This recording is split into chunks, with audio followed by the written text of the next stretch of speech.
How's it going, everyone? ND Sean 45 coming at you. Now, first off, I know some of you have seen it already, but for those of you who haven't, I just want to let you guys know that the video from my trip to Ireland for the Emerald Isle Classic has been finally uploaded. Finally got it done. It's good to go. No copyright issues this time around, and so yeah, it's on my channel, ready for you guys to view. Now, just to give you a little reminder, the video is a lengthy one. It's an hour and 33 minutes long, and I know some of you are hearing that and thinking, wow, Sean, that's a lot of footage. I don't know if I can make it. Well, I understand that. I mean, I know there's some people out there who can't stand watching me for 5 seconds, let alone an hour and a half. So, but really, guys, I hope you will take the time to give the video a chance. I put a lot of time and work into it to share my experience with you, and I just hope you'll give it a chance. I know so far the reviews that I've gotten from some of you who already have viewed it, they've been great, and I thank you guys for watching it and giving it the chance. I know my good buddy on here, Notre Dame Catholic 90, he told me that he devoted 4 different sittings to it, and but originally that's what I had thought about doing, was making it into a 4-part mini-series, so to speak. But I just thought it would be much cooler to make it into like a a full-length feature, so to speak, But no, that's all I ask, is that you guys just, if you're interested in it, just give it a chance, So, but that's all I can really ask you guys. But anyway, on to this week's game. Now, this week the Irish are on the road at Boston College, and I gotta be honest with you guys, this game is personal for me, because as all of us Irish fans know, the Boston College Eagles have a history of destroying championship seasons for us. Not to bring up bad memories, but '93 is the big one that we all know about, on the last-second field goal.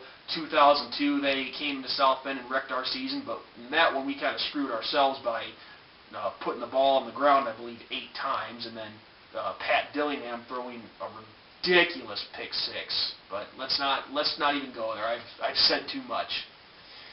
But even in addition to that, on non-national championship seasons, 2004, for example, when the BCS is already out of our reach, Boston College comes in and spoils another opportunity, an opportunity for us to get to a bowl that like the Gator Bowl, or somewhere along those lines. They come in and ruin that opportunity for us as well that year. And really, to sum it up, this team has just been a pest to us throughout the years, and it's personal for me, and I can't stand Boston College for those reasons alone. But this year, it's a lot different, because, and as far as a preview for this game goes, there's really not much of one, because, with all due respect, Boston College, they've been a pretty lousy team this year. Really, the only positive thing to come out of their team this year has been quarterback Chase Reddick.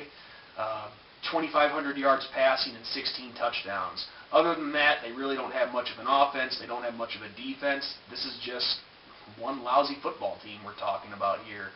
And really, there's no reason why we should not blow these guys out of the water on Saturday. I mean, if we don't win this game big, I'm going to start asking a lot of questions, and start wondering, what the deal is, because this is a team that we should blow out of the water. No questions asked. I mean, their only wins on the season have come against I forget which team it was, but it was a Division I AA school, and then their second win was against Maryland, who is a team that is just as equally bad as they are.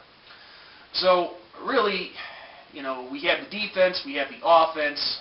That's really all I can say about this game. We are just physically, mentally, you name it, a better team than Boston College, and we should win this game big. I mean, if we don't, honestly, in my opinion, if we don't win this game by at least 3 touchdowns, I'm going to be really surprised, because we should win this game big. Now, we should have a field day in all aspects of the game. I mean, special teams, maybe this could finally be our chance to emerge in that phase of the game. But offense should have a big day. Defense should have no problem taking care of business. And really, this should be a complete game for us. And this is our chance to get some style points, and a chance to really, shut up all the doubters for a change. Well, at least temporarily. But, you know, and in addition to that, guys, you know, I'm not really one to get, you know, devote videos to BCS talk here. I just want to take it one game at a time. But really, what does it matter if we win these close games? I don't see why that should really hurt us. I mean, you know, for example, you know, one of the big discussions was, oh, well, you know, teams like Kansas State and Oregon, they've been blowing teams out by 40, 50 points. Well, okay, that's great. You know, that shows a lot about those teams and the talent that they have. But just because you don't blow out teams by, you know, 40 or 50 points doesn't mean that you're not a good team. I mean, like, okay, I can understand where people are coming from. Okay, you beat Purdue by 3. You beat BYU by 3. You struggled with Pittsburgh. You know, it came down to you know, them missing a field goal and having to beat them in triple overtime. And then, who's another one? You know, Stanford. You know, had to beat them in overtime.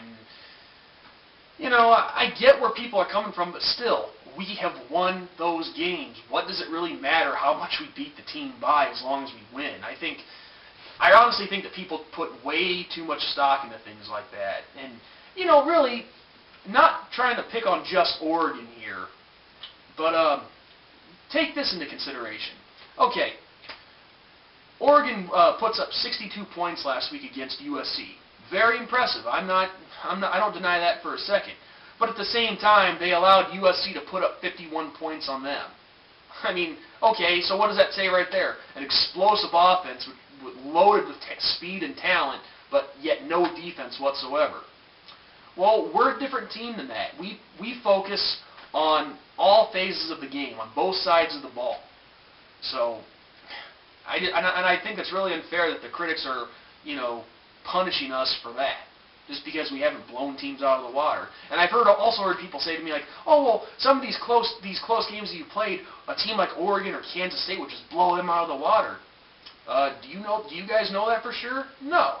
I mean, how do you know that Pittsburgh and BYU, the way they played us, how do you know that they couldn't go play Kansas State or Oregon and, you know, have similar results happen?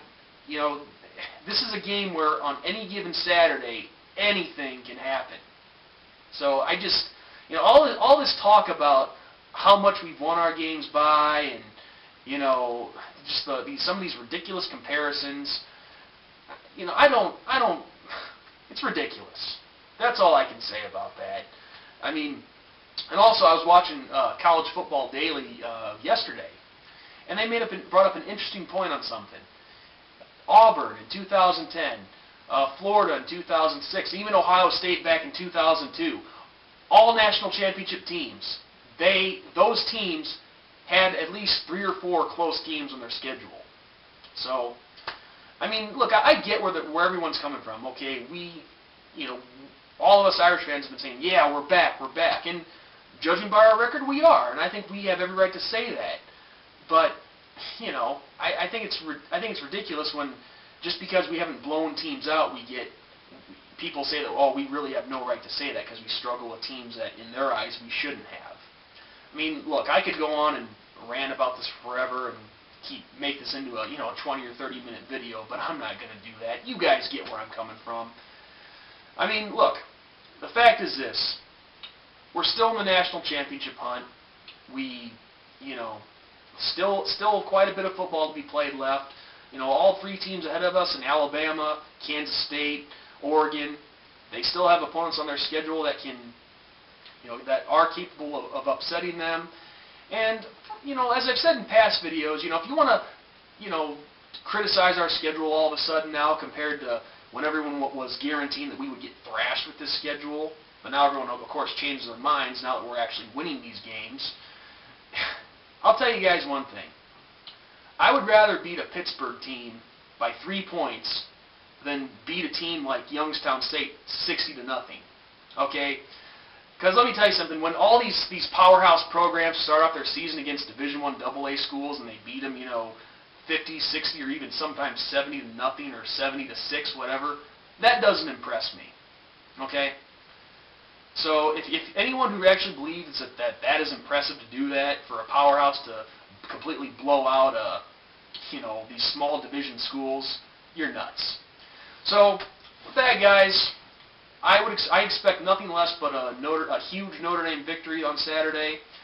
And yeah, that's really all I can say for this video. So with that, guys, this is MD Sean 45 signing off. Go Irish, beat Eagles!